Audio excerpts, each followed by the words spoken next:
My dear student, welcome back to Aryan classes. આર્યન ક્લાસીસમાં તમારું હાર્દિક સ્વાગત છે. ચલો મારા વાલા વિદ્યાર્થીઓ, આજના વિડીયોની અંદર આપણે પાટણ જિલ્લા શાળા પરીક્ષા સમિતિ અને તમારી જે પ્રથમ વાર્ષિક પરીક્ષા 2025 છે, હાલ તમારી જે પેપર ચાલુ છે પ્રથમ પરીક્ષાના, તો એના માટે આજે આપણે ધોરણ 12 અને વિષય ગુજરાતીનું પેપર સોલ્યુશન જોવાના છીએ. વિડીયોના અંત સુધી બન્યા રહેજો. ફૂલ્લી પેપર સોલ્યુશન છે અને આ પેપર આજે તારીખ 4/10/2025 એટલે કે શનિવારનું આજનું લેટેસ્ટ પેપર છે. આજે આ પેપર પાટણ જિલ્લાની અંદર લેવાઈ ગયું છે.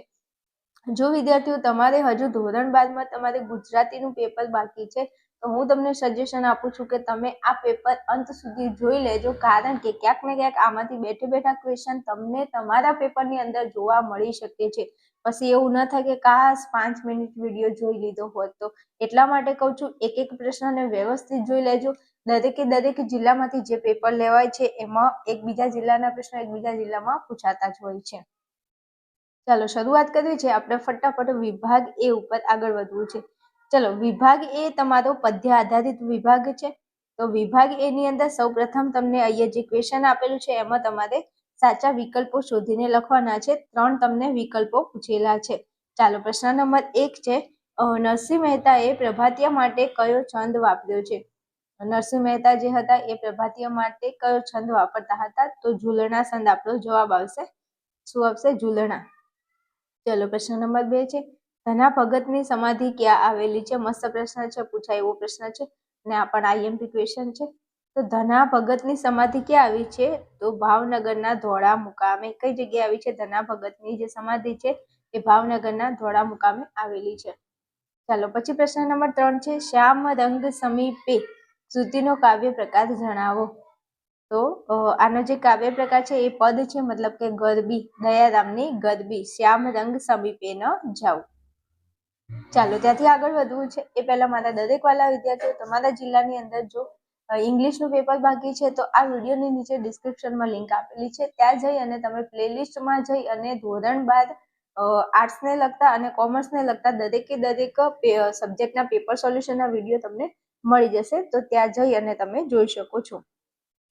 ચલો, પછી તમને આગળ વાત કરી છે કે માંગ્યા મુજબ હેતુલક્ષી ઉત્તર તમારે આપવાના છે. એમાં પ્રશ્ન નંબર 4 છે, કવિ બોટાદકર રચિત કઈ કૃતિ ભણાવવામાં તમને આવી છે? તમારા સિલેબસમાં બોટાદકરની કઈ કૃતિ છે જે તમે ભણ્યા છો? તો બોટાદકરની જે કૃતિ છે એનું નામ છે ઉર્મિલા નામની કૃતિ છે.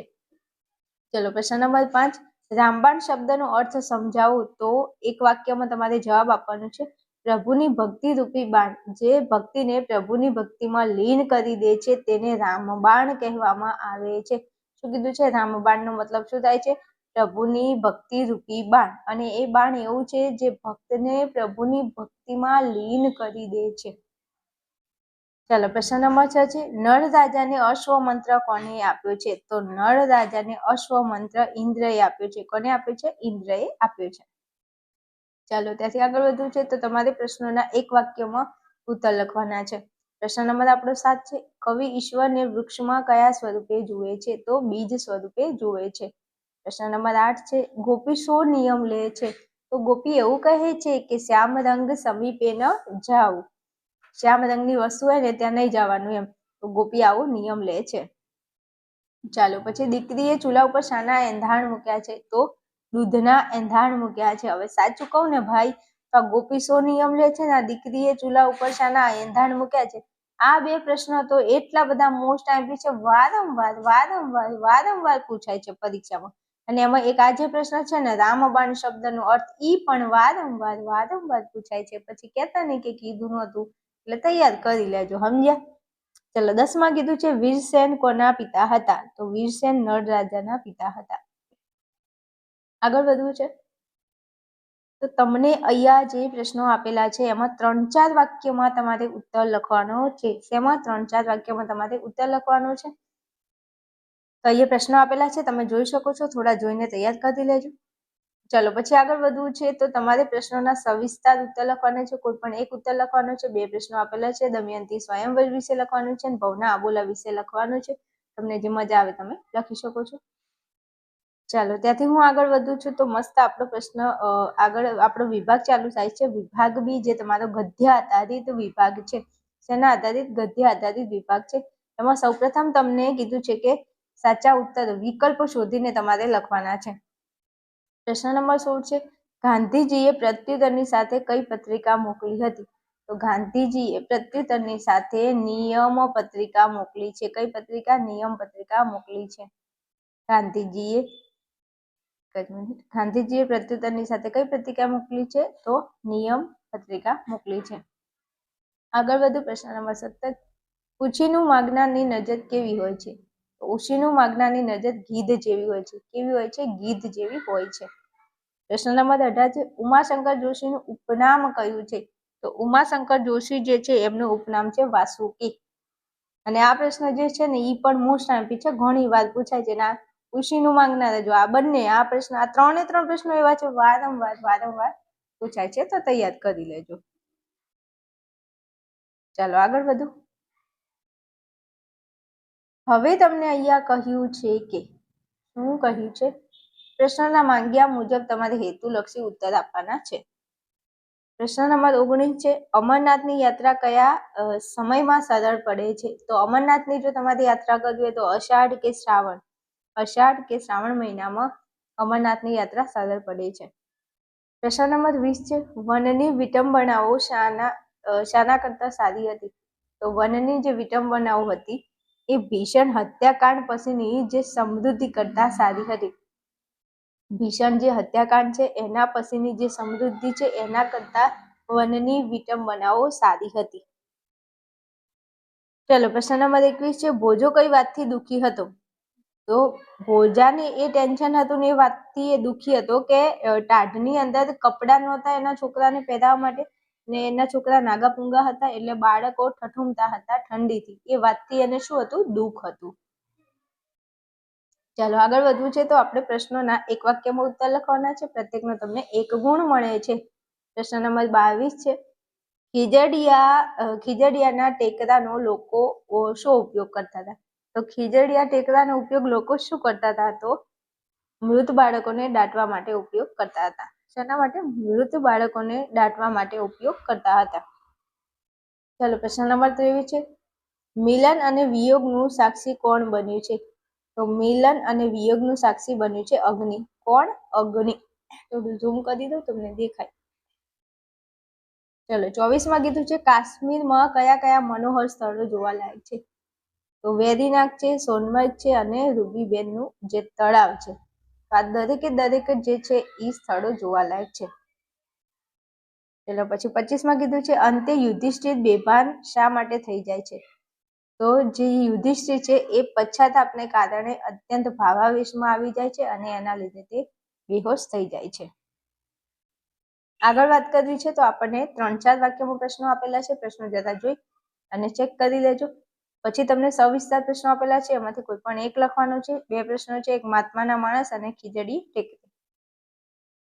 ચલો હવે આપણો મોસ્ટ આઈએમપી વિભાગની શરૂઆત થાય છે, જે તમને તમારા માથાનો દુખાવો લાગે છે. જો આવડતું હોય તો મોજ પડી જાય, પણ ન આવડતું હોય તો આપણને આંખે પાણી આવી જાય આને સોલ્વ કરતા. તો વિભાગ સી ની શરૂઆત કરું છું. સૌથી પહેલા તમને 5 આપેલા છે સમાનાર્થી શબ્દો, જે તમારે શોધીને લખવાના છે. 3 સમાનાર્થી શબ્દોની જોડ તમારે શોધીને લખવાની છે. ચલો કીધું છે કનક. કનક એટલે થશે સોનું. અહીંયા આપેલું છે સોનું અને અહીંયા છે સુવર્ણ. તો કનક, સોનું અને સુવર્ણ. સોનું, સુવર્ણ. પછી 32માં તમને કહ્યું છે હાટ. હાટ એટલે શું થશે? તો હાટ એટલે દુકાન થશે અને પેઢી થશે. દુકાન અને પેઢી. હાટ, દુકાન અને પેઢી. ચલો 33માં કીધું છે રંજ. રંજ એટલે ખેદ અને ખેદ એટલે દિલગીરી. 34માં કીધું છે જરા. જરા એટલે થશે વૃદ્ધત્વ અને વૃદ્ધત્વ એટલે થશે ઘડપણ. આ 3 શબ્દો છે. 35માં કીધું છે ઈષ્ટ. ઈષ્ટ એટલે થશે યોગ્ય અને યોગ્ય એટલે અહીંયા આપેલું છે હિતાવહ. ચલો સમાનાર્થી પૂરા થાય છે. આગળ વધવું છે તો ફટાફટ આપણને કહ્યું છે કે વિરુદ્ધાર્થી શબ્દ શોધીને લખવાનો છે. 36મા નંબરમાં કીધું છે પરમ સેવ્ય અહિંસા છે. હવે તમને અહીંયા એવું કીધું છે કે વિરુદ્ધાર્થી શબ્દ લખી વાક્યનો અર્થ ન બદલાય તે રીતે ફરી તમારે વાક્ય લખવાનું છે. વિરોધાર્થી શબ્દ હું તમને આપી દઉં છું, એનો વાક્ય તમને અર્થ ન બદલાય એ રીતે વાક્ય તમે બનાવી લેજો. અહિંસાનું વિરોધી થશે હિંસા, ખોટીનું વિરોધી થશે સાચી, શુકનમાં કીધું છે તો અપશુકન આવશે એનું વિરોધી, ઊંચાણમાં છે તો એનું વિરોધી નીચાણમાં, અને કલંકનું વિરોધી થશે નિષ્કલંક. ચલો વિડીયો લોંગ ના થાય એટલે ફટાફટ આગળ વધું છું. શબ્દ સમૂહ માટે એક શબ્દ આપવાનો છે, તો શબ્દ સમૂહ માટે એક શબ્દ લખો. પ્રશ્ન નંબર 41 પહાડો, જંગલો વગેરેમાં ઉનાળામાં લાગતી આગ, તો એને આપણે કહીશું દાવાનળ. શું કહીશું? દાવાનળ. ચલો 42 કીધું છે ચાંદીનો બનાવેલો ઘંટ, જેને આપણે કહીશું શિષ્ય ઘંટ. 43 ઘરનો સરસામાન.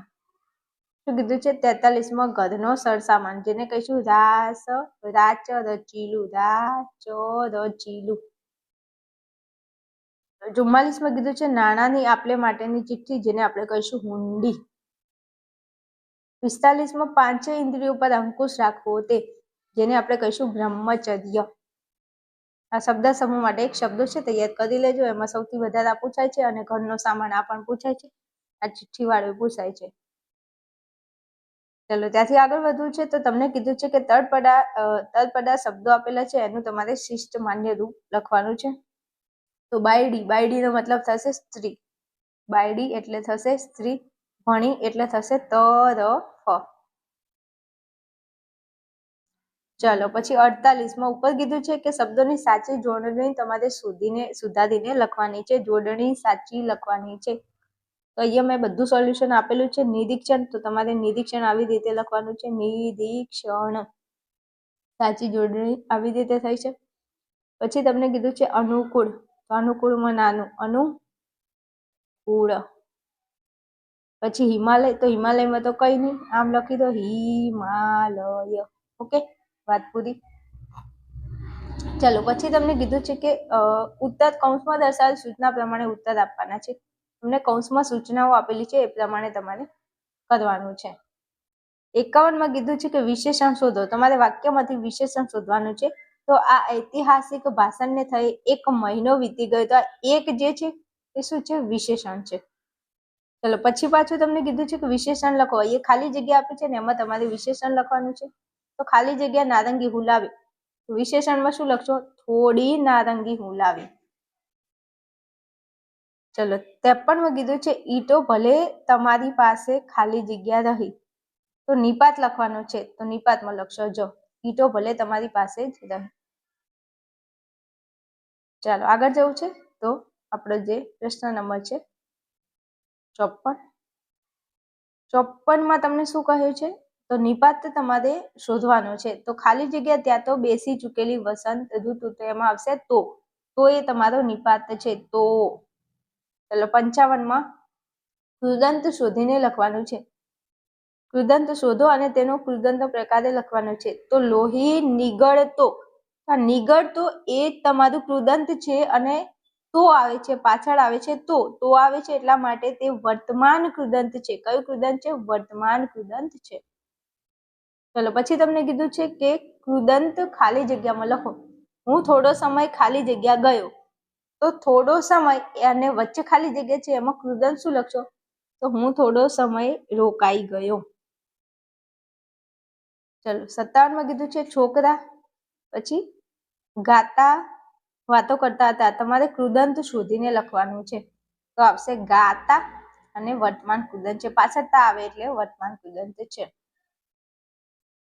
ચલો ત્યાંથી આગળ વધવું છે, તો રૂઢિપ્રયોગનો અર્થ આપી તેનો વાક્યમાં તમારે પ્રયોગ કરવાનો છે. રૂઢિપ્રયોગનો અર્થ 58 કીધું છે હોડમાં મૂકવું, તો દા ઉપર મૂકવું એનો રૂઢિપ્રયોગ છે. તમે વાક્ય બનાવી લેજો. હોડમાં મૂકવું એટલે દા ઉપર મૂકવું. પછી કીધું છે સગડ કાઢવો એટલે બાતમી મેળવવી. 60 કીધું છે રાવ ખાવી. રાવ ખાવી એટલે ફરિયાદ કરવી. હાલો ત્યાંથી આગળ વધુ તો તમને કીધું છે કે કોર્સમાં દર્શાવેલ સૂચના પ્રમાણે ઉત્તર તમારે લખવાના છે, કોઈ પણ 3 લખવાના છે. 61 કહ્યું છે લેખન રૂઢિની દ્રષ્ટિએ તમારે સુધારવાનું છે. મેં અહીંયા સુધારીને આપ્યું છે તારી આંખોમાં. આની ઉપર ટપકું કરવાનું છે, નિરંતર ઉપર ટપકું કરવાનું છે, પછી આ ગજ વર્ષા કરે છે. ચાલો પછી ભાષાની દ્રષ્ટિએ સુધારીને લખવાનું છે. તો ગીતા એ એક નિઃશુલ્ક વર્ગ ચલાવ્યો. ગીતાએ એક નિઃશુલ્ક વર્ગ ચલાવ્યો. ચાલો પછી કીધું છે 63માં, ન રાખો વિશ્વાસ તો આપ આવું મારા પર. પદક્રમ તમારે ગોઠવવાનો છે. તો લખો, આપ મારા પર વિશ્વાસ ન રાખો તો આવું. આ પદક્રમ છે. આપ મારા પર વિશ્વાસ ન રાખો તો આવું. ચલો 64માં કીધું છે અહીંયા તમને કીધું છે પ્રત્યય સુધારીને ફરીથી તમારે લખવાનો છે. તો પ્રત્યય સુધારશું તો પહેલા કીધું છે મેનાના હાથથી સંચો નીચે પડ્યો. પ્રત્યય સુધારવા માટે તમે શું કરશો? અહીંયા છે હાથથી, તો તમારે કરવાનું છે મેનાના હાથમાંથી સંચો નીચે પડ્યો. ઓકે, ચલો આગળ વધીએ. તો હવે તમારે સંયુક્ત અને સંકુલ વાક્યોને સાદા વાક્યોમાં ફેરવવાના છે. તો સાદા વાક્યોને ફેરવવા માટે શું કરવાનું? વચ્ચે જે સંયોજક આપ્યું હોય એને કાઢી દેવાનું. તો 65માં સૌને થયું, પછી કે છે એને કાઢી દો. એક લખો સૌને થયું, બીજો બગડો કરીને લખો આને પણ બોલતા આવડે છે. વાત પૂરી. 66માં હવે નવું લઈ આવો. આ એક વાક્ય અને બીજું વાક્ય મને સાથે લઈ જજો. અહીંયા ત્યારે છે એને કાઢી દો. 67માં તમે તમારી દ્રષ્ટિએ વિચાર કરો છો. કે છે એને કાઢી દો. બીજા નંબરે નાના ભાઈઓ ધ્યાનમાં લો. પૂરું. ચલો પછી આગળ વધવું છે તો તમારે સાદા વાક્યને સંયુક્ત કે સંકુલ વાક્યમાં ફેરવીને લખવાના છે. વચ્ચે સંયોજક મૂકી દેવાનું. હવે અવસ્થા થઈ હતી. બંને જુવાનીના ચડતા લોહીના અભાવે સહનશક્તિ ઘટી છે. તો વચ્ચે મૂકવાનું છે બંને અને વાક્યને જોડવાનું છે. ચલો પછી 69માં હું કાશી આવ્યો.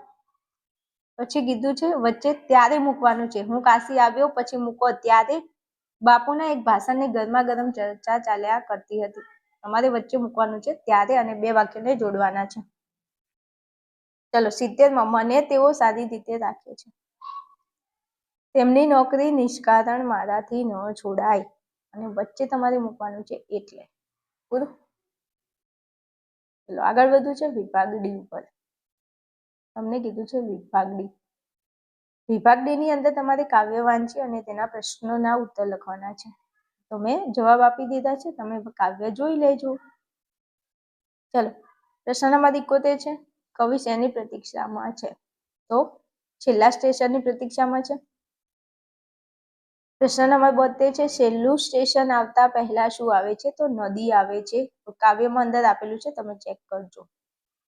73માં છેલ્લા સ્ટેશનની પ્રતીક્ષામાં કવિ શું ભૂલી ગયા? તો સ્ટેશનનું નામ ભૂલી જાય છે. એટલે હવે સ્ટેશનનું નામ ભૂલી જાય તો એને કેવી રીતે ખબર પડે કે આ ઉતરવાનું છે? ચાલો 74માં કીધું છે પ્રતીક્ષાની ક્ષણો કેવી રીતે પસાર કરે છે? તો થાંભલા ગણી ગણીને બિચારો રાહ જોવે છે. શું કરવું? 75માં કાવ્યનું યોગ્ય શીર્ષક આપો. તો યોગ્ય શીર્ષક આપી દો ને ભાઈ છેલ્લું સ્ટેશન. વાત થાય પૂરી. ચલો પછી તમને ગદ્યખંડ આપે છે અને પ્રશ્નોના ઉત્તર લખવાના છે. ગદ્યખંડ જોઈ લેજો અને અહીંયા પ્રશ્ન આપેલા છે તો એને જરા ચેકઆઉટ કરી લેજો. રેડી? ચલો પછી ગદ્યખંડનો ત્રીજા ભાગમાં તમારે સંક્ષેપ કરી તેને યોગ્ય શીર્ષક આપવાનું છે. તો આ ગદ્યખંડ છે તમારે શીર્ષક આપવાનું છે.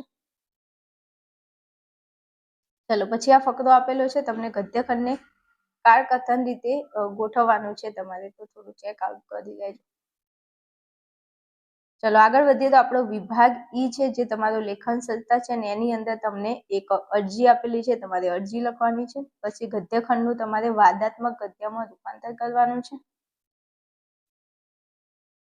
એના અથવાની અંદર તમને કહ્યું છે કે અહીંયા મધ્ય વર્ગની મુશ્કેલીઓ વિશે ભાવાત્મક ગદ્યમાં તમારા વિચારો તમારે દર્શાવીને લખવાના છે. આના અથવામાં આપેલું છે ગદ્યખંડનું વાદાત્મક અને અહીંયા ભાવાત્મક બંને તમને અથવામાં આપેલું છે. તમને જે મજા આવે તમે લખી શકો છો. ચલો ત્યાંથી પછી આગળ વધુ તમારે નિબંધ લખવાનો છે. તમને 3 નિબંધ આપેલા છે. મારા સ્વપ્નનું ભારત, સ્વસ્થતા પ્રભુતા અને ઇન્ટરનેટના લાભાલાભ. હવે અહીંયા ગુજરાતીમાં આપણે નિબંધ લખવાનો છે, તો 3માંથી તમને 3 એ 3 આવડે એવા છે, તમને મજા આવે તમે લખી શકો છો. ઓકે, ચલો અહીંયા આપણું પેપર સોલ્યુશન ફૂલ્લી પૂરું થાય છે. આ પેપરની તમારે પીડીએફ જોઈએ છે તો ટેલિગ્રામની લિંક નીચે ડિસ્ક્રિપ્શનમાં આપેલી છે, ત્યાં જઈ અને ટેલિગ્રામમાં જોઈન થઈ જાઓ ફટાફટ, ત્યાં તમને આની પીડીએફ મળી જશે. ઓકે, ચલો વિડીયોને અહીંયા રાખું છું, મળીશું નેક્સ્ટ વિડીયોમાં. ત્યાં સુધી જોતા રહેજો અને ભણતા રહેજો.